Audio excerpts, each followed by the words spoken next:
ধ্বংস হোক সেই ব্যক্তি যে ব্যক্তি রমাদান মাসকে পেয়েছে, কিন্তু রমাদান মাসকে পেয়েও ইবাদত বন্দেগীর মধ্য দিয়ে তার গুনাহগুলোকে মাফ করাতে পারলো না, সেই ব্যক্তি ধ্বংস হয়ে যায়। বলি নাউজুবিল্লাহ। আমরা কি এটা চাই? আচ্ছা, আমরা এদিকে পরে আসছি। তৃতীয় সিরিতে নবী সাল্লাল্লাহু আলাইহি ওয়াসাল্লাম জিবরাইল আলাইহিস সালাম বললেন, ধ্বংস হোক সেই ব্যক্তি যে ব্যক্তি উপস্থিত আছে, তার সামনে নবী সাল্লাল্লাহু আলাইহি ওয়াসাল্লামের নাম উচ্চারিত হয়েছে, কিন্তু তার নাম শুনেও সে দরুদ পড়ে নাই, সাল্লাল্লাহু আলাইহি ওয়াসাল্লাম বলে নাই। আমরা দেখলাম দরুদ পড়ার সময় অনেকেই চুপ করেছিলেন। যে ব্যক্তির সামনে নবী সাল্লাল্লাহু আলাইহি ওয়াসাল্লামের নাম উচ্চারিত হয়েছে, এরপরেও সে নাম শুনে দরুদ পড়ে নাই, নবীজি বলছেন তার জন্য ধ্বংস। বলি নাউজুবিল্লাহ। এর বিপরীতে অনেক হাদিস আছে, যদি আপনি একবার নবীর প্রতি দরুদ পড়েন, আপনার প্রতি 10 বার রহম করা হবে ইনশাআল্লাহ। আল্লাহ পাক 10টা গুনাহ মাফ করে দিবেন, আল্লাহ পাক 10টা নেকি লিখে দিবেন, এবং আপনার মর্যাদার স্তর আল্লাহ 10 গুণ বাড়িয়ে দিবেন। অতএব যদি কেউ টেনশন ফ্রি লাইফ লিড করতে চান, তাহলে বেশি বেশি দরুদ পড়বেন। বলবেন সাল্লাল্লাহু আলাইহি ওয়াসাল্লাম, অথবা দরুদ ইব্রাহিম যেটা আমরা পড়লাম, অথবা আল্লাহুম্মা সাল্লি আলা মুহাম্মাদ ওয়া সাল্লিম, অথবা আল্লাহুম্মা সাল্লি ওয়া সাল্লিম আলা নবিয়িনা মুহাম্মাদ। বিশুদ্ধ দরুদগুলো পড়বেন, আল্লাহ পাক তৌফিক দান করুন। এখানে একটা বিষয় লক্ষণীয়, নবীর নাম শুনে দরুদ না পড়লেই যদি অভিশাপ পেতে হয়, নবীর নাম শুনেছি দরুদ পড়ি নাই, একটা আমল ছুটে গেল, এর ফলশ্রুতিতেই যদি নবীর অভিশাপ পেতে হয়, তাহলে আমরা সারা জীবনে যারা নবী সাল্লাল্লাহু আলাইহি ওয়াসাল্লামের সুন্নতের খেলাফ চলছি, আমাদের কি হবে সেটা ভাবার দরকার আছে কি নাই? কথা কি বুঝতে পারছেন? এই যে আমরা সারা জীবনে উঠতে বসতে চলতে ফিরতে, চেহারা সুরত, পোশাক আশাক, রুচিতে, অভ্যাসে, পছন্দে, সংস্কৃতিতে, অর্থনীতিতে, ইভেন পলিটিক্সেও আমরা যে নবী সাল্লাল্লাহু আলাইহি ওয়াসাল্লামের সুন্নতের খেলাফ চলছি, তো আমাদের জন্য কি নবী সাল্লাল্লাহু আলাইহি ওয়াসাল্লাম সুপারিশ করবেন, খুশি হবেন? একবার নবীর নাম শুনে দরুদ না পড়লেই নবীজি বলছেন তার জন্য ধ্বংস। তার জন্য কি? আর সারা জীবন যারা নবীর সুন্নতের খেলাফ চলছে তাদের কি হবে বলার অপেক্ষা আছে? তাহলে যুবক ভাইদের কাছ থেকে ওয়াদা নিতে পারি, সবার আগে নিজের পোশাকটা চেঞ্জ করবো ইনশাআল্লাহ, ইহুদি খ্রিস্টানদের সংস্কৃতি বাদ দিব ইনশাআল্লাহ, চেহারার মধ্যে পুরুষত্বের পরিচয় থাকবে তো ইনশাআল্লাহ। ওই যে শেষ জামানায় একটা হাদিস আছে, ছেলেরা মেয়ে হবে, মেয়েরা ছেলে হবে, ছেলেরা মেয়েদের পোশাক পরবে, মেয়েরা ছেলেদের পোশাক পরবে। ছেলে মানুষের দাড়ি ছিল না, এমনটা ইতিহাসই ছিল না। ইতিহাস ঘেটে দেখবেন, অন্যান্য ধর্মগ্রন্থগুলো ঘেটে দেখবেন, এখন পর্যন্ত পৃথিবীতে যে অন্যান্য রিলিজিয়নগুলো আছে, তাদের রিলিজিয়নগুলোর মধ্যেও দাড়ি ছেড়ে দেওয়ার একটা পরম্পরা কিন্তু আছে না? ইহুদিদের দাড়ি নাই, বুদ্ধিস্ট দাড়ি নাই, কোন কোন ক্ষেত্রে খ্রিস্টানদেরও দাড়ি আছে। আর খ্রিস্টান মানে কোন খ্রিস্টান? যারা 3 খোদায় বিশ্বাস করে, এরা তো প্রকৃত খ্রিস্টান নয়। প্রকৃত খ্রিস্টান কারা? বাদশাহ নাজাশির মতো মানুষ। এই ব্যক্তি আবার কে? বাদশাহ নাজাশি সেই ব্যক্তি যেখানে সাহাবায়ে কেরাম রাদিয়াল্লাহু তাআলা আনহুম আজমাইন মক্কার সেই জুলুম নির্যাতন থেকে পরিত্রাণের আশায় নবী করিম সাল্লাল্লাহু আলাইহি ওয়াসাল্লামের আদেশে আবিসিনিয়ায় হিজরত করেছিলেন। কোন জায়গায়? আবিসিনিয়া হচ্ছে এখনকার ইরিত্রিয়া বা ইথিওপিয়া, এই জায়গাটাকে বলা হয় মূলত আবিসিনিয়া। এই জায়গায় বাদশাহ নাজাশি নামে একজন খ্রিস্টান শাসক থাকতেন, যিনি অত্যন্ত ভালো মানুষ ছিলেন। কেমন মানুষ ছিলেন? যার রাজ্যে কেউ জুলুমের শিকার হতো না। একজন খ্রিস্টান, তার রাজ্যে কেউ জুলুমের শিকার হতো না। আর এখন মুসলিমদের রাজ্যে ঘরে ঘরে, মানে শিকরে শিকরে, শিরায় শিরায় জুলুম আর নির্যাতন চলছে কি না? তো জুলুম কাউকে ছাড়বে না, ছাড়বে? জুলুম কাউকে ছাড়বে না। যদি পৃথিবীতে কেউ কারো প্রতি 1 জাররা পরিমাণ জুলুম করে থাকে, কাল কিয়ামতের মাঠে অবশ্যই তার হিসেব দিতে হবে। দুনিয়াতে বিচার হোক না হোক, দুনিয়ার মানুষ জানুক আর না জানুক, দুনিয়ায় সেটা স্পষ্ট হোক আর না হোক, আল্লাহ রাব্বুল আলামিনের কাছে সবকিছুই রক্ষিত আছে। আল্লাহ আমাদেরকে জুলুম থেকে বেঁচে থাকার তৌফিক দান করুন। আমরা বলি রব্বানা যালামনা আনফুসানা ওয়া ইল্লাম তাগফির লানা ওয়া তারহামনা লানাকুনান্না মিনাল খাসিরিন। আমিন। প্রিয় ভাইরা, যেটা বলছিলাম, যুবক ভাইদের কাছ থেকে ওয়াদা নিচ্ছিলাম, দাড়ি রাখা যাবে তো ইনশাআল্লাহ? আজকের লেকচার যারা শুনছেন, ইয়াং জেনারেশনের ছেলেরা আছেন, দাড়ি ছেড়ে দিবেন, ওয়াদা করছেন তো ইনশাআল্লাহ? আচ্ছা, ওয়াদাও নিব মাঝে মাঝে কিছু কিছু। একটা ওয়াদা করলেন, নিজের গেট আপ চেঞ্জ করবেন। একটা হলো নিজের চেহারা চেঞ্জ করবেন। 3 নাম্বার, নিজের বিশ্বাসের জগৎটা পরিবর্তন করবেন। কোন জগৎ? বিশ্বাসের জগৎ। আপনার জীবনের উদ্দেশ্য কি বলেন? আপনাদের জীবনের উদ্দেশ্য কি? আমাদের ইয়াং জেনারেশনের জীবনের উদ্দেশ্য হয়ে গেছে এখন একটা সার্টিফিকেট, একটা জব, একটা কেরিয়ার, একটা সরকারি চাকরি, একটা ব্যবসা, একজন সুন্দরী নারী। হ্যাঁ, আমি কিন্তু ওই যে প্রেম বিশেষজ্ঞ হুজুর না, এগুলোতে আমি কিন্তু মজা পাই না। সে মজা পায়, আমি কিন্তু এই জিনিসগুলোতে মজা পাই না। ওই যে সুরসুরি মার্কা প্রেমের ওয়াজ করে যুবকদেরকে হেদায়েত দেওয়া যাবে? এগুলো প্রেম নয়, এগুলো হচ্ছে জিনা। এগুলো কি? জিনা আর সত্যিকারের ডিভাইন ভালোবাসার মধ্যে পার্থক্য আছে। জিনা হচ্ছে স্বার্থ কেন্দ্রিক। জিনা কি কেন্দ্রিক? এখানে স্বার্থ থাকে, কি থাকে? আর যখন আপনি ডিভাইন লাভ, আল্লাহর পক্ষ থেকে ডিভাইন ভালোবাসা আসবে বিয়ের পর, তখন সেখানে শুধুমাত্র স্বার্থ থাকে না, বরং কোনো কোনো ক্ষেত্রে নিজের স্বার্থ ক্ষুণ্ণ করে আমরা স্ত্রীদের স্বার্থ দেখি না? এটা ডিভাইন। তখন আপনি রেসপন্সিবল পারসন, আপনার দায়িত্ববোধ আছে।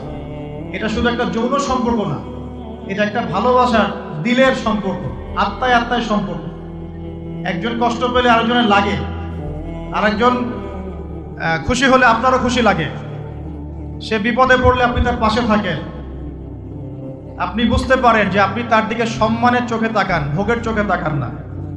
তো এই যে প্রেম বিশেষজ্ঞ কিছু কিছু বের হয়েছে, এগুলো থেকে আমাদেরকে বের হয়ে আসতে হবে। আল্লাহ পাক তৌফিক দান করুন। ইয়াং জেনারেশনকে মহব্বত করতে হবে আল্লাহর সাথে। কার সাথে? আল্লাহর সাথে মহব্বত করেন, তার রাসূলের সাথে মহব্বত করেন, তার কিতাবের সাথে মহব্বত করেন, রাসূলের সুন্নতের সাথে মহব্বত করেন। ইনশাআল্লাহ পুরো দুনিয়া আপনার হয়ে যাবে। ইনশাআল্লাহ দুনিয়া তো কিছুই না, পরকাল পুরোটাই আপনার হয়ে যাবে ইনশাআল্লাহ। আর আপনাদের জীবনের উদ্দেশ্য হবে আল্লাহর সন্তুষ্টি অর্জন করা। কি করা? যে কোনো কাজ হোক, যত ছোটই মনে হোক না কেন, হোক সেটা একটা ছোট্ট দিনই প্রজেক্ট বা বড় কোনো ভিশন।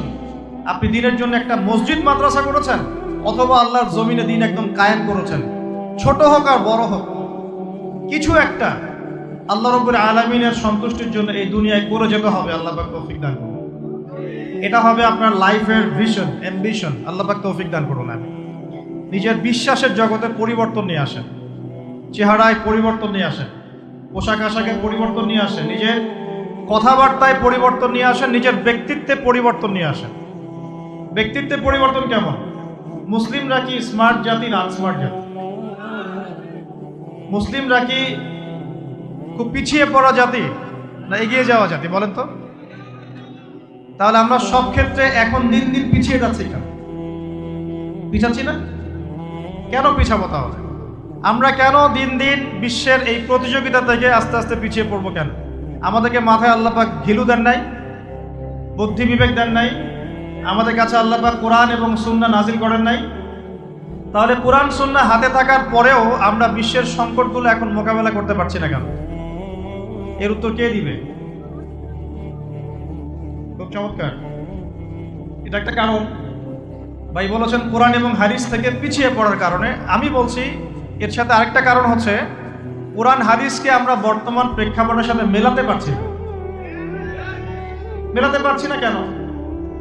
মনে করেন আজকে থেকে 5 বছর পর দেখলেন যে পুরো বিশ্বের মার্কেটগুলোর মধ্যে এখন খালি ক্রিপ্টোকারেন্সি ঘুরে বেড়াচ্ছে। হ্যাঁ, মনে করেন, কিছু বলেন না, কারণ এখানে অনেকে আছে তারা আমার কথাগুলোকে ভবিষ্যৎ বক্তা মনে করে। কি মনে করে? এই যে আকাশে মেঘ আছে না, এখন যদি আপনি বাসা থেকে ছাতা নিয়ে বের হন, তার মানে কি এই যে আপনি ভবিষ্যৎ জানেন? কথা বলেন দেখি। মনে করেন আসমানে মেঘ জমেছে, এখন আপনি বাসা থেকে বের হওয়ার সময় ছাতা নিয়েছেন, তার মানে কি আপনি গায়েবের খবর জানেন? তার মানে কি আপনি ভবিষ্যৎ বক্তা, নাকি আপনার দূরদর্শিতা আছে? কোনটা? ইন কেস যদি বৃষ্টি হয়ে যায়, আমার কাছে কি আছে? ছাতা। এই স্মার্টনেসটা অর্জন করা কি উচিত না? কোরআন সুন্নাহ থেকে যদি আমরা এই বিষয়গুলো জানতে পারি, তাহলে বিশ্বের প্রতিযোগিতায় আমরা এগিয়ে যাব না? মনে করেন আপনি 5 বছর পর দেখলেন যে সব কিছুই চলে যাচ্ছে, এখন ক্রিপ্টোকারেন্সি ঘোরাফেরা করছে। এটা কি? এটা কাকে বলে? এটা জায়েজ না না জায়েজ? এর মধ্যে সুদ আছে কি নাই? এর মধ্যে জুলুম হবে কিনা? গরিবের সম্পদ এখানে আত্মসাৎ করা হবে কিনা? এগুলোর সলিউশন কোরআন সুন্নায় নাই। আমরা যে বড় গলায় বলি যে কোরআন এবং সুন্নায় সমস্ত বিষয়ের সমাধান আছে, বলি না আমরা? তাহলে এই সমস্যার সমাধান কোরআনে থাকবে না? হাদিসে থাকবে না? তাহলে এখন যদি আপনি স্মার্ট হন, আপনি আগামীর জন্য পদক্ষেপ নিতে পারবেন। বুঝতে পারবেন এটা কি, এটা কেন, এটা কি জন্যে নাজিল করা হলো ওদের পক্ষ থেকে, আর কি ইহুদিদের পক্ষ থেকে। এর পিছনে ওদের ভিশন কি, ওরা কি চায়, মানব জাতির উপর কিভাবে তারা জুলুম করছে, এই প্রশ্নগুলোর উত্তর কি কোরআন সুন্নাহ আমাদেরকে দিতে পারে না? যদি আপনি গবেষণা করে খুঁজে বের করতে পারেন, এবং খুঁজে বের করে আপনি সাধারণ মানুষের চেয়ে কিছুদিন আগেই বুঝতে পারেন এটা হতে যাচ্ছে, তার মানে আপনার এই জ্ঞানটা কি জায়েজ না জায়েজ? খিদির আলাইহিস সালাম যে বললেন নৌকাটা ফুটা আমি এই জন্য করেছিলাম, নৌকা ফুটা না করলে ওই যে সমুদ্রের কি ছিল, জলদস্যু বা মালিক নৌকা নিয়ে চলে যেত। মনে আছে কোন সূরা? কোন সূরা? সূরা কাহফ। হ্যাঁ। তো মুসা আলাইহিস সালাম তো বুঝতে পারলেন না কেন তিনি নৌকা ফুটা করছেন। খিদির আলাইহিস সালাম একটা বাচ্চাকে হত্যা করলেন, মনে আছে? মুসা আলাইহিস সালাম বললেন এটা কি করলেন? আপনি এমন একটা গর্হিত কাজ করলেন, জঘন্য কাজ করলেন আপনি একটা। মুসা আলাইহিস সালাম আবার প্রশ্ন করেছিলেন কেন দেয়াল নির্মাণ করছেন, কি দরকার? খিদির আলাইহিস সালাম বলেছিলেন এই দেয়ালের নিচে 2 জন এতিম বাচ্চার পৈতৃক সম্পত্তি আছে। এই 3টা ঘটনাতে খিদির আলাইহিস সালাম বেশি স্মার্ট না মুসা আলাইহিস সালাম? এখন খিদির আলাইহিস সালাম শুধুমাত্র বাইরের চোখ দিয়ে দেখেন নাই, তিনি বাহির ভিতর উভয় চোখ দিয়ে দেখেছেন। আর এই দেখার ক্ষমতাটা দিয়েছেন আল্লাহ পাক। কে দিয়েছেন? তার কি নিজস্ব জ্ঞান ছিল? আল্লাহ পাক তাকে জ্ঞান দিয়েছেন। আল্লাহ বলছেন যে আমি আমার এই বান্দাকে আমার পক্ষ থেকে জ্ঞান শিখিয়েছি। ওয়াল্লামনাহু মিন লাদুন্না ইলমা। আল্লাহ বলছেন আমি আমার পক্ষ থেকে আমার এই বান্দাকে জ্ঞান শিখিয়েছি। আল্লাহ পাক চাইলে আপনাকে অন্তর্দৃষ্টি দিতে পারেন কিনা? এখন প্রশ্ন হচ্ছে অন্তর্দৃষ্টি পাওয়ার জন্য কি কি করতে হবে, কি কি কাজ করলে আশা করা যায় যে আপনি নূর এবং বাসিরা পাবেন? আশা করা যায়। তার মধ্যে 1 নম্বর কাজ হচ্ছে নিজের অন্তরটাকে আগে কলুষিত মুক্ত করা। মানে অন্তরের মধ্যে কারোর প্রতি হিংসা, বিদ্বেষ, রিয়া, অহংকার রাখা যাবে।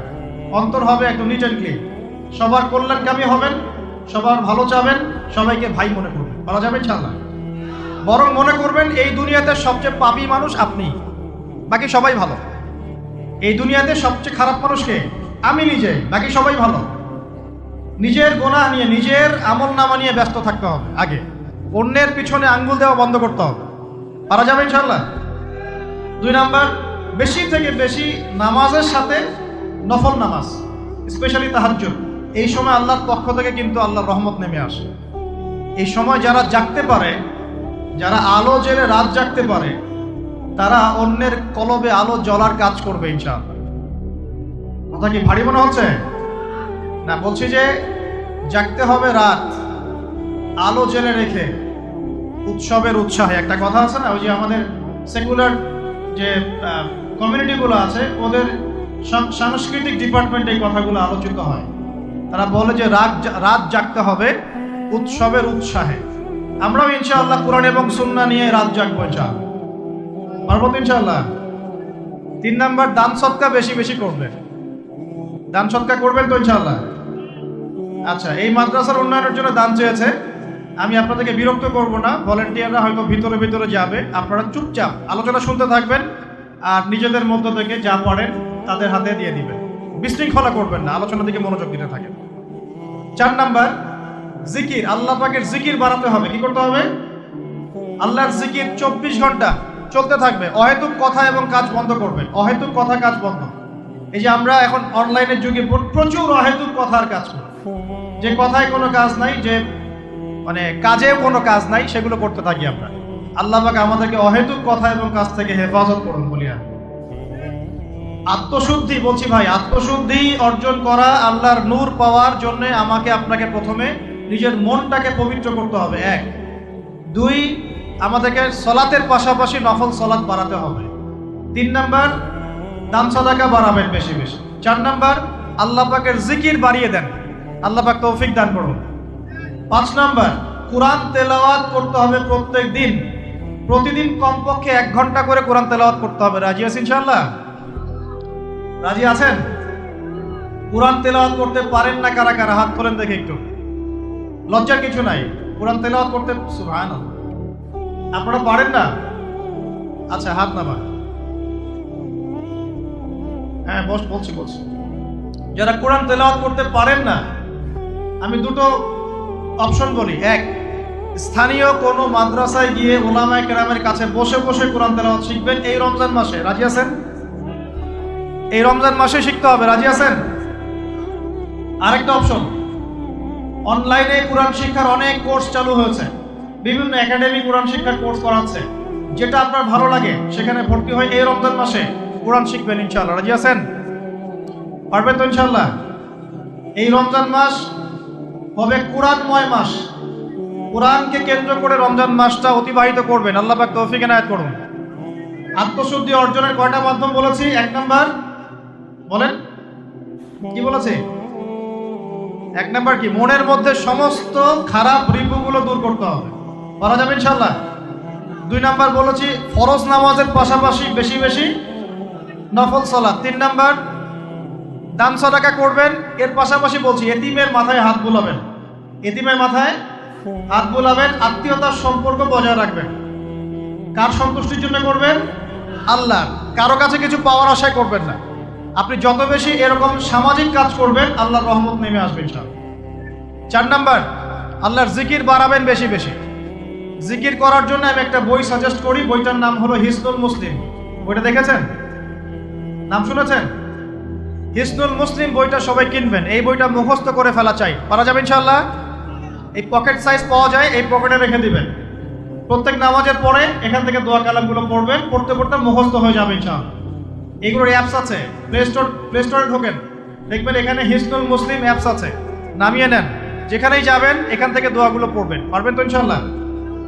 5 নাম্বার হচ্ছে কোরআন তেলাওয়াত বেশি বেশি করা। এই কাজগুলো করতে থাকেন, ইনশাআল্লাহ তাআলা আপনিও খিদর আলাইহিস সালামের মতো অন্তর্দৃষ্টি লাভ করতে পারবেন ইনশাআল্লাহ। সাথে আরেকটা কাজ, এটা খুব বেশি ইম্পর্টেন্ট, সেটা হলো আল্লাহওয়ালা মানুষদের সাথে থাকা, দুনিয়াদার মানুষদের সঙ্গ ত্যাগ করা। আমার কথা কি বুঝতে পারছেন? আল্লাহওয়ালা মানুষের সাথে থাকবেন, দুনিয়াদার মানুষকে এড়িয়ে চলবেন। দুনিয়াদার মানুষ কি বোঝেন? যে মানুষের চাল চলন, কথাবার্তা, ওঠা বসা সবকিছুই দুনিয়া কেন্দ্রিক, মানে এখানে আপনি দুনিয়া ছাড়া কিচ্ছু পাবেন। দুনিয়াদারদের সাথে মিশবেন কিভাবে? প্রয়োজন, যতটুকু প্রয়োজন এতটুকু, শেষ। এটা আপনার আত্মার খোরাক দিবে কারা? পরকালের খোরাক দিবে কারা? আল্লাহওয়ালা মানুষরা। আল্লাহওয়ালা মানুষদের সাথে থাকবেন, চলবেন, ইনশাআল্লাহ তাআলা আত্মশুদ্ধি অর্জন করা সহজ হবে ইনশাআল্লাহ। দেখেন সাহাবায়ে কেরাম রাদিয়াল্লাহু আনহুম আজমাইন কিন্তু কিতাব পড়ে পড়ে ইসলাম শেখেন নাই, তারা নবী সাল্লাল্লাহু আলাইহি ওয়াসাল্লামকে দেখে শিখেছেন। কথা বুঝতে পারছেন? নবীজিকে দেখে শিখেছেন। আমরা তো নবীকে দেখি না, দেখি? আমাদের কাছে কিতাব আছে। এখন নবীর যারা ওয়ারিস তারা কারা বলেন? ওলামায়ে কেরাম। আচ্ছা, ওলামায়ে কেরামদের কাছে কি যাওয়া হয়? মাঝে মাঝে দেখা সাক্ষাৎ করেন? তাদের সাথে বসবেন, দেখা সাক্ষাৎ করবেন, তাদের ওয়াজ মাহফিলে যাবেন, তাদের মজলিসে বসবেন, তাদেরকে দেখে তাদের কথা শুনে আত্মশুদ্ধি অর্জন হবে ইনশাআল্লাহ। আর যদি পারেন আলেম ওলামাদের খেদমত করবেন। কি করবেন? আনাস রাদিয়াল্লাহু আনহুর কথা মনে আছে? নবী সাল্লাল্লাহু আলাইহি ওয়াসাল্লামের খেদমত করেছেন প্রায় 12 বছর। কত বছর? এবং তিনি যে বিষয়গুলো শিখেছেন নবীর কাছে, এগুলো কিন্তু অন্যান্য অনেক সাহাবীর রিওয়ায়াত থেকে আপনি পাবেন না। আবু হুরায়রা রাদিয়াল্লাহু আনহু নাম শুনেছেন? তিনি ইসলাম কবুল করার পরে নবী সাল্লাল্লাহু আলাইহি ওয়াসাল্লামের কাছে এক আঠার মতো লেগে থাকতেন। মানে নবী কি করেন না করেন, কি বলেন না বলেন, সব তিনি নোট আউট করতেন মাথায়, মেমোরিতে। তখন তো লিখতেন না, কি করতেন? মুখস্থ করতেন। একদিন বলছেন, ইয়া রাসূলুল্লাহ সাল্লাল্লাহু আলাইহি ওয়াসাল্লাম, আমি অনেক শুনি হাদিস, কিন্তু আমি ভুলে যাই। আমি হাদিস শুনি কিন্তু ভুলে যাচ্ছি। কি করবো? হে আল্লাহ নবী, নবীজি তার চাদরটাকে নিলেন। কি নিলেন? কি জানি একটা পরে নবী সাল্লাল্লাহু আলাইহি ওয়াসাল্লাম এভাবে হাতে নিয়ে তার চাদরে ঢেলে দিলেন, দিয়ে চাদরটা পরিয়ে দিলেন। আবু হুরায়রা রাদিয়াল্লাহু আনহু বলছেন, এরপরে আমি কোনোদিনও হাদিস বলে যাই নাই। এই জিনিসটাকে কি আপনি বিজ্ঞান দিয়ে ব্যাখ্যা করতে পারবেন? বলেন তো, কোন যুক্তি, দর্শন, বিজ্ঞান দিয়ে এই যে ঢেলে দেয়, এটা আবার সেই ঢেলে দেওয়া নয়। কিন্তু কথা বুঝতে পারছেন কি? নবী সাল্লাল্লাহু আলাইহি ওয়াসাল্লাম যা দিলেন, আল্লাহ পাকের পক্ষ থেকে যা দিলেন, এটা কি বিজ্ঞান দিয়ে ব্যাখ্যা করতে পারবেন? যুক্তি দিয়ে ব্যাখ্যা করতে পারবেন? তাহলে আমি যে বলি যে বর্তমান শিক্ষা সেক্টরে একটা শিরক চলছে। কি চলছে? আমরা তো কবর পূজা, মাজার পূজা, শিরক খুব ভালোই বুঝি না? কিন্তু আল্লাহ পাকের হালালকে হারাম করাও যে শিরক, আল্লাহর হারামকে হালাল করে নেওয়াও যে একটা কুফরি, এটা বুঝতে চাই না, তাই না ভাই? মদ হালাল না হারাম? তা আমরা যে মাশাআল্লাহ হালাল মনে করে খাওয়া শুরু করেছি, কি হচ্ছে এটা? বর্ডার অঞ্চলে এগুলো বেশি হচ্ছে না? আপনারাই তো সাক্ষী। সুদ হালাল না হারাম? তা আমরা যে ফরজ করে নিয়েছি এখন সবার ঘরে ঘরে সুদ, তো এখন এটা কি আল্লাহ পাকের হালালকে হারাম করা হচ্ছে না? আচ্ছা, আমরা অনেক কিছুই বুঝি। এই যে হাতে আংটি পড়েছি শিরক হয়ে যায়, যদি এই নিয়াতে পড়ি যে রোগ ভালো হবে, এগুলো তো বুঝি। কিন্তু পুরো বিশ্ব জুড়ে অর্থনৈতিক ক্ষেত্রে যে একটা ৯-৬ আমরা বলি কাপঝাপ চলছে, এটা আমরা বুঝি না। এগুলো বুঝিও না, এগুলোর ব্যাখ্যাও করতে পারি না। কেউ ব্যাখ্যা করলে তার সমালোচনা করে ধুয়ে রেখে দিয়ে, এইগুলোতে আমরা মাশাআল্লাহ উস্তাদ। তো আমি রিকোয়েস্ট করবো যে ইকোনমিক্স নিয়ে আগে পড়াশোনা করেন, ওয়ার্ল্ড অ্যাফেয়ার্সগুলো পড়াশোনা করেন। আচ্ছা, আমাকে একটা কথা বলেন, আমি খুব ভালো মুসল্লি, নামাজ পড়ি, মাশাআল্লাহ, রোজা রাখি, যাকাত দেই, ইহুদির সাথে বন্ধুত্ব করেছি, আমি কত বড় মুসলিম বলেন? আমি খুব বড় মুসলিম, আমি নামাজ, রোজা, হজ, যাকাত সব করি, একদম আপনার ঘরে ঘরে মসজিদ বানাই দিচ্ছি। মনে করেন আমার কথা বলছি, মনে করেন এক্সট্রা আমি নামাজ, রোজা, হজ, যাকাতে 100 মাশাআল্লাহ, দান সৎকার করছি মাশাআল্লাহ, কিন্তু আমি ইহুদিদের সাথে বন্ধুত্ব করেছি। তাহলে আমাকে আপনি কি বলবেন? হ্যাঁ, এইটা তো বোঝেন না। তাহলে মনে করেন আমি এমন কোন শক্তির সাথে বন্ধুত্ব করেছি পুরো বৈশ্বিক প্রেক্ষাপটে, যারা মুসলিমদেরকে সারা বিশ্বে হত্যা করছে। তাহলে আপনি কি আমাকে ভালো মুসলিম বলবেন? তাহলে কি আপনি আমাকে আমিরুল মুমিনিন বলবেন? এতটুকু বোঝার জন্য আপনার কি মুফতি হওয়ার দরকার আছে? এই আয়াতটা শোনেন, আল্লাহ পাক কি বলেছেন? ইয়া আইয়ুহাল্লাযীনা আমানু লা তাত্তাখিযুল ইয়াহুদা ওয়ান নাসারা আউলিয়া বা'দুহুম আউলিয়াউ বা'দ ওয়া মান ইয়াতাওয়াল্লাহুম মিনকুম ফাইন্নাহু মিনহুম ইন্নাল্লাহা লা ইয়াহদিল কওমাজ জালিমিন। আল্লাহই তো বলেছেন এরা জালেম। এরা কে? শুধু এক কেন্দ্রিক সঠিক বুঝলেই হবে না, পুরো বৈশ্বিক প্রেক্ষাপটটা মিলিয়ে নিয়ে, ওয়ার্ল্ড অ্যাফেয়ার্স, ইকোনমিক্স সবকিছু মিলিয়ে আপনাকে সঠিক বুঝতে হবে। আল্লাহ পাক তৌফিক দান করুন। কথিত হকপন্থী আর প্রকৃত হকপন্থীর মধ্যে পার্থক্য আছে। কি বুঝলেন? কথিত হকপন্থী আর প্রকৃত হকপন্থীর মধ্যে পার্থক্য আছে। আমরাও হকপন্থী হয়ে বসে আছি, আমাদের ঘরে হাদিয়া তোফা আসছে, আর এমনও হকপন্থী আছে সারা বিশ্বে মাশাআল্লাহ, ওদেরকে আমরা খুঁজেই পাচ্ছি না। তাহলে সব হকপন্থী কি একরকম হলো? প্রথম বিষয় ক্লিয়ার করবেন, বিশ্বাসের জগতের পরিবর্তন, সেটা হলো কোরআন এবং সুন্নাহ যা আছে আমি 100% মানার চেষ্টা করব। কোরআন সুন্নাহ যা আছে চূড়ান্ত, এর মধ্যে যার আকীদা, আমল, মানহাজ পড়বে আমি নিব, যারটা পড়বে না আমি নিব না। সোজা কথা পরিষ্কার? আচ্ছা, এবার আসেন যেখান থেকে আমি আলোচনা শুরু করেছি। প্রিয় ভাই, ওই যে হাদিসটা বললাম 3টা সিঁড়ি, এই সিঁড়ির মধ্যে রমজানের সাথে সম্পর্কিত কোনটা? কয় নাম্বার সিঁড়ি? হ্যাঁ, 2 নাম্বার। নবীজি কি বলছেন? সেই ব্যক্তি ধ্বংস হোক। আমরা কি ধ্বংস হতে চাই? কোন ব্যক্তি ধ্বংস? যে ব্যক্তি রমজান মাস পেয়েছে, ইবাদত করে আল্লাহর কাছে গুনাহ মাফ করাতে পারলো না, ধ্বংস হয়ে। আচ্ছা, প্রশ্ন এখন, কিভাবে ইবাদত করলে, কোন কোন বিষয়গুলো দিকে খেয়াল রাখলে রমজান মাসে আমি ওই ধ্বংসপ্রাপ্তদের অন্তর্ভুক্ত হব না ইনশাআল্লাহ? জানার দরকার আছে কি নাই? লম্বা না করে আপনাকে আমি 10টা পয়েন্ট বলছি। কয়টা পয়েন্ট? 1 নাম্বার, আগে আমাকে বলেন তো রমজান মাসে রোজা ফরজ হয়েছে কত হিজরিতে বলেন? কে বলেছেন বলেন? হ্যাঁ, ওই তো মাশাআল্লাহ, দ্বিতীয় হিজরি। এই বাংলাদেশ কার সাথে ক্রিকেট খেলে এখন?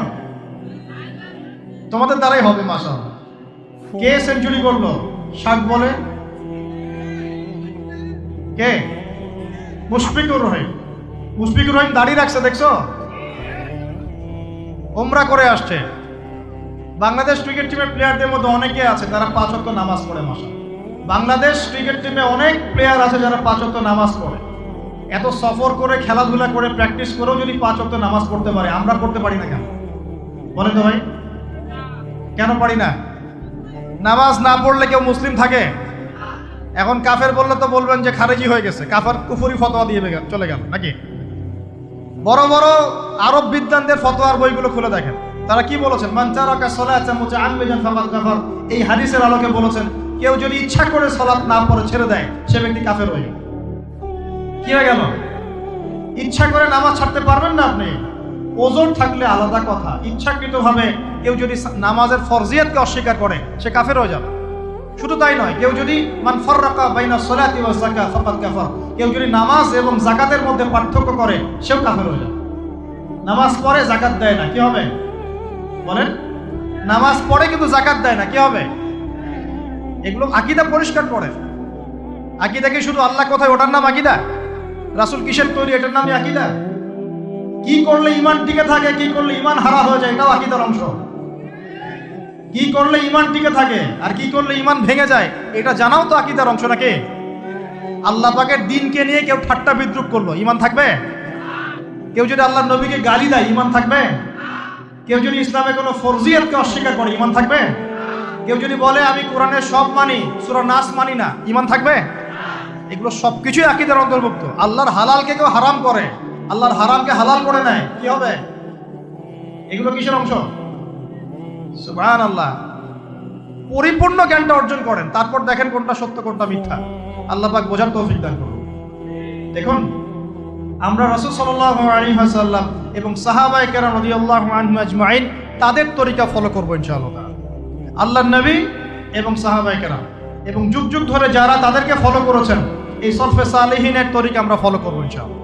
রাজি আছেন ইনশাআল্লাহ? তবে কথিত ফলো আর প্রকৃত ফলোর মধ্যে পার্থক্য আছে। ফলো করার নাম করে যদি ইহুদি খ্রিস্টানের সাথে বন্ধুত্ব করি, হবে? কথা বলেন।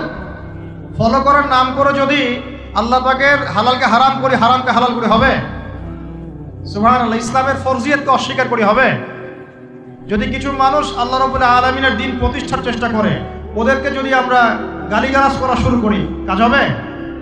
সবকিছুই বুঝে শুনে কাজ করতে হবে। আল্লাহ পাক তৌফিক দান করুন। প্রিয় ভাইয়েরা, আমরা কি চাই রমজান মাস পেয়েও আমরা এর ফজিলত থেকে মাহরুম হয়ে যাই? আমরা কি চাই? এই যেমন বলতে পারলেন কে সেঞ্চুরি করেছে, ঠিক তেমনি বলতে হবে কত হিজরিতে রমজানের রোজা ফরজ হয়েছে। কত হিজরি? আচ্ছা, রমজানের রোজা যে হিজরিতে ফরজ হয়েছে, ওই হিজরিতে আরো 2টা ঘটনা ঘটেছে। কি কি, কে বলতে পারবেন? এই তো মাশাআল্লাহ। কি নাম আপনার? মাশাআল্লাহ, আল্লাহ পাক আপনার জ্ঞানে বরকত দান করুন। যে রমজান মাসে আমরা সওম রাখছি, সেই রমজান মাসে সাহাবীরা বদরের যুদ্ধ করেছেন, বলেন সুবহানাল্লাহ। আরো আছে, যে রমজান মাসে আমরা সওম রাখবো, এই রমজান মাসে আল্লাহ পাক কিবলা পরিবর্তন করে দিয়েছেন, সুবহানাল্লাহ। কিবলা পরিবর্তন থেকে শুরু করি। কিবলা পরিবর্তন মানে কি? ইহুদিরা মদিনায় বসেছিল, বসে বসে অপেক্ষা করছিল কবে মুহাম্মদ সাল্লাল্লাহু আলাইহি সাল্লাম আসবে, তাকে নবী হিসেবে স্বীকার করব। যেই দেখলো যে মুহাম্মদ সাল্লাল্লাহু আলাইহি ওয়াসাল্লাম তো বনু ইসরাইল থেকে আসে নাই, আসছে কোথা থেকে? বনু ইসমাইল থেকে, মানে ইসমাইল আলাইহিস সালামের বংশ থেকে। এবং তিনি তো আমাদের নবী মুসাকেও মানেন, ঈসাকেও মানেন, সবই মানেন। আমরা তো বলি না লা নুফাররিকু বাইনা আহাদিন মির রুসুলি, আমরা কোন রাসূলের মধ্যে পার্থক্য করি না। তারা চিনল ইয়ারিফুনাহু কামা ইয়ারিফুনা আবনাহুম, তারা যেমন করে তাদের সন্তানদেরকে চিনে, ঠিক তেমনি তারা এটা জানে যে মুহাম্মদ শেষ নবী সাল্লাল্লাহু আলাইহি ওয়াসাল্লাম। তাদের ধর্মগ্রন্থে লেখা আছে শেষ নবীর নাম আহমদ। কি নাম? আমাদের নবীর আরেকটা নাম কি? তাহলে তারা নবীজিকে চিনেও কেন স্বীকার করলো না? হিংসা। হিংসা যে আমাদের বনু ইসরাইলের মধ্যে না এসে বনু ইসমাইলে কেন আসে। ওই যে হাবিল কাবিলের হিংসা মনে আছে? কাবিল কেন হাবিলকে হত্যা করলো? নিজের মায়ের পেটের ভাইকে। কিসের কারণে? হিংসা। এখনো আমাদের সমাজে এই হাবিল কাবিলের সুন্নত আছে কি নাই? এই একই লেবাস পোশাকে বহু কাবিল ঘুরে বেড়ায় আশপাশে, বেড়ায় না? আমাদের এমন অভিজ্ঞতা হয়েছে যে আলহামদুলিল্লাহ এমন লক্ষ লক্ষ মানুষ আছে যারা আমাদের জন্য জীবন দিতে পারে, আছে না? আবার এমনও বহু মানুষ আছে আমরা মরলে মিলাদ পড়াবে, মরলে কি করবে? মিলাদ পড়াবে। তো কাবিল এখনো বহু আছে সমাজে। তবে দিন শেষে কে জয়ী হয়েছে, হাবিল না কাবিল? কাবিলের পরিণতি কি হবে আল্লাহ পাক তার রাসূলের মাধ্যমে জানিয়েছেন। নবীজি বলছেন, এই পৃথিবীতে যত মানুষ খুন হবে সমস্ত খুনের পাপের একটা অংশ কাবিলের আমল নামে যোগ করা হবে বলে নাউজ। মানে মনে করেন এই পৃথিবীতে যদি 100 কোটি মানুষ খুন হয়ে থাকে এই পর্যন্ত, হতে পারে কিন্তু শুধু প্রথম বিশ্বযুদ্ধই তো কতজন হয়েছে? প্রায় 3.5-4 কোটি মানুষ। সেকেন্ড ওয়ার্ল্ড ওয়ারে প্রায় 7 থেকে 8 কোটি মানুষ বলা হয় অ্যাপ্রক্সিমেটলি। এতগুলো মানুষ দে ওয়ার কিল্ড, তাদেরকে মেরে ফেলা হয়েছে। ভিয়েতনাম যুদ্ধে এরকম 30,000-এর বেশি। চেঙ্গিস খানের নাম শুনেছেন কিনা? এই তো সারা বিশ্বে প্রায় মনে হয় 1 কোটি মানুষকে হত্যা করেছে। এরকম কত হিস্ট্রি পৃথিবীতে ঘটেছে। আর কাবিলের আমল নামায় সমস্ত খুনের একটা অংশ গিয়ে যোগ হচ্ছে। চিন্তা করেন কত বড় পাপ। আমরা কি কাবিল হব না হাবিল হব? আল্লাহ পাক আমাদের সবাইকে হাবিল হওয়ার তৌফিক দান করুন আর কাবিলদের থেকে হেফাজত করুন, আমিন। এখন আসেন, যেখানে ছিলাম প্রিয় ভাইরা, রমজান মাসে কেবলা পরিবর্তনের সাথে ইহুদিদের সাথে সম্পর্ক আছে। আগে আমরা নামাজ পড়তাম বাইতুল মাকদিসের দিকে মুখ করে বা বাইতুল মাকদাসের দিকে মুখ করে, আকসার দিকে। বেশ কয়েক মাস, মনে হয় 16-17 মাস আমরা নামাজ পড়েছি ওই দিকে মুখ করে। আল্লাহ পাক কেন তাহলে কেবলাটা পরিবর্তন করে দিলেন রমজান মাসে? তাওবা। সংক্ষিপ্ত উত্তর হচ্ছে, এখানে শুধু বাহ্যিকভাবে কেবলা পরিবর্তন উদ্দেশ্য নয়। এখানে এই ঘটনার পর থেকে এই রমাদান মাসেই একটা নতুন জাতির উত্থান ঘটেছে বিশ্বের বুকে। তার নাম কি? মুসলিম জাতি। কোন জাতি? আমরা তাদের নবীকে স্বীকার করেছি, তাদের কেবলাকে মেনে নিয়েছি, নামাজ পড়েছি, কিন্তু ওরা আমাদেরকে সহ্য করে নাই, ওরা আমাদের নবীকে স্বীকার করে নাই, হিংসা করেছে, ষড়যন্ত্র করেছে। এক পর্যায়ে আল্লাহ রাব্বুল আলামিন এই জাতি থেকে আমাদের বিচ্ছিন্নতা ঘোষণা করলেন, কেবলা পরিবর্তন করে দিলেন, যাও তোমাদের কেবলা করে নিই। তার মানে এটা হচ্ছে একটা নতুন জাতির উত্থান। তাহলে আমরা কি এই রমজান মাসে একটা নতুন জাতির উত্থান দেখতে পারবো ইনশাআল্লাহ? আমার কথা কি কঠিন মনে হচ্ছে? নতুন জাতির উত্থান মানে কি? প্রত্যেকে ভিতর থেকে আমরা তাসকিয়া অর্জন করবো ইনশাআল্লাহ। কোরআন সুন্নাহ মানার প্রত্যয় ব্যক্ত করব। রমজানের শিক্ষাগুলো সারা বছর ধরে রাখবো। একটা নতুন ইয়াং জেনারেশন এই বাংলার বুকে মাথা তুলে দাঁড়াবে ইনশাআল্লাহ। রাজি আছেন তো ইনশাআল্লাহ? আমি দাড়ি পাকা লোকদেরকে নিয়ে খুব বেশি আশা করছি না, দাড়ি কাঁচা ছেলেপেলেদেরকে নিয়ে বেশি আশা করছে। আমার আশা কি পূরণ হবে ইনশাআল্লাহ? আমাদের সমস্যাগুলো একটু বলি, তারপরে বুঝবে। প্রবলেমসগুলো হচ্ছে পরিপূর্ণ জ্ঞানের অভাব, এক, জ্ঞান অনুযায়ী আমলের ঘাটতি আছে। 3 নাম্বার, আমরা পার্সিয়াল ইসলাম ফলো করি, কিছু মানে কিছু মানতে চাই না। তারপরে ইকোনমিক সেকশনে হারামখোর হয়ে গেছে অনেকেই। তারপরে ধর্মতাত্ত্বিক ক্ষেত্রে আমরা দলে দলে বিভক্ত হয়ে গেছি। এখন দলে দলে মানে বিভক্তির শেষ নাই। মনে করেন একজন বলবে আমি কোনো বিভক্তিতে নাই, আমি চূড়ান্ত সঠিক, পরে দেখবেন ওর মধ্যেও 4টা দল। তো আমরা বিচ্ছিন্ন হয়ে গেছি, একজনের সাথে আরেকজনের ভালো সম্পর্ক নাই এবং যোগ্য একটা ইউনাইটেড নেতৃত্বের ঘাটতি আছে। এই প্রবলেমসগুলো যখন আমাদের ওভারকাম করবেন আপনারা করবেন, আমরা তো খালি ধরিয়ে দিতে পারবো, আপনারাই করবেন। হ্যাঁ, তোমরাই করবা ইনশাআল্লাহ, আল্লাহ পাক কবুল করে নেবে। যখন করতে পারবা ইনশাআল্লাহ দেখবা যে আল্লাহ রাব্বুল আলামিনের জমিনে দিন ইনশাআল্লাহ শুধু প্রচার হবে না, প্রতিষ্ঠাও হয়ে যাবে। দিন প্রতিষ্ঠা হোক, আপনারা চান না? কোন মুনাফিক চায় না দিন প্রতিষ্ঠা হোক? দেখি কোন মুনাফিক আছে আল্লাহর জমিনে যে চায় না যে আল্লাহর দিন প্রতিষ্ঠা হোক? প্রতিষ্ঠার প্রচার কি এক জিনিস? আমি আপনাকে এখন দাওয়াত দিয়ে গেলাম নামাজের, কিসের? কিন্তু আপনি যদি নামাজ না পড়েন আমি কিচ্ছু করতে পারবো? আমি আপনাকে যাকাত দেওয়ার আহ্বান জানিয়ে গেলাম, আপনি যাকাত দিচ্ছেন না, আমি কিছু করতে পারবো? আমি বলে গেলাম ভাই জেনা করেন না, আপনি তারপরেও আল্লাহ না করে করলেন, আমি কিছুই করতে পারবো? কেউ পরকিয়া করেছে, আমি নিষেধ করে গেলাম পরকিয়া করেন না, আপনি দাওয়াত দিয়ে গেলাম, আপনি শুনলেন না, আমি কিন্তু কিছু করতে পারলাম। কিন্তু যদি উমর রাদিয়াল্লাহু আনহু থাকতেন এখন যদি আপনি নামাজ না পড়তেন আপনাকে পিটিয়ে নামাজ পড়াতে হবে। যদি আপনি জিনা করতেন আপনাকে জনসম্মুখে 100 বেত্রাঘাত করা হবে। যদি ব্যভিচার করতো কি করতো তাহলে বলেন? আছে না নাই? এগুলা ইসলামে কি এগুলো আছে না নাই? আচ্ছা, এগুলো তো মানুষকে বোঝাতে হয় যে এগুলো ইসলামে আছে ভাই, এগুলো আছে। আমরা খালি এখন মানে ইখতিলাফি মাসআলাগুলোকে নিয়ে মাশাআল্লাহ খুব ব্যস্ত। এই যে মেজর জিনিস তো পড়ে আছে, এগুলো কোথায়? আল্লাহ পাকে একটা হুদুদ প্রতিষ্ঠা হওয়া কত বছর জানি, 40 বছর মনে হয়, বৃষ্টিপাতের চেয়ে বেশি বেশি ফজিলত। 40 দিন না 40 বছর আমি ভুলে গেছি, আল্লাহ মাফ করুন। 40 দিন বা 40 মাস এরকম বৃষ্টি হবে, জমিন উর্বর হবে, এর চাইতে বেশি মানে ফজিলতপূর্ণ যে আল্লাহ পাকের একটা বিধান কায়েম হয়েছে। কথা বুঝতে পারছেন? ওলামায়ে কেরাম জানেন, আমি তো টাচ করে গেলাম, তারা আপনাদেরকে বলবেন ইনশাআল্লাহ। আমি দায়ী মানুষ, আমি আলেম নই। আপনারা আলেমের যে সংজ্ঞা কঠিন করে দিয়েছেন, ওই সংজ্ঞাতে আমরা আলেম হিসেবে করছি না। আমরা শুধু পয়েন্টসগুলো ফাইন্ড আউট করে আপনাদেরকে দাওয়াত দিতে পারি, এতটুকু। তবে ইনশাআল্লাহ এতে কিছু না হোক ইয়াং জেনারেশনের মধ্যে একটা পরিবর্তন আসছে। আমরা আশা করি ইয়াং জেনারেশন নিজের জ্ঞানে, নিজের যোগ্যতায়, আমলে এবং আকীদায়, রিজিকের হালালত্বে সব দিক থেকে নিজেদেরকে গুছিয়ে নিয়ে আল্লাহ পাকের জমিনে দিনটা প্রতিষ্ঠা করবে ইনশাআল্লাহ।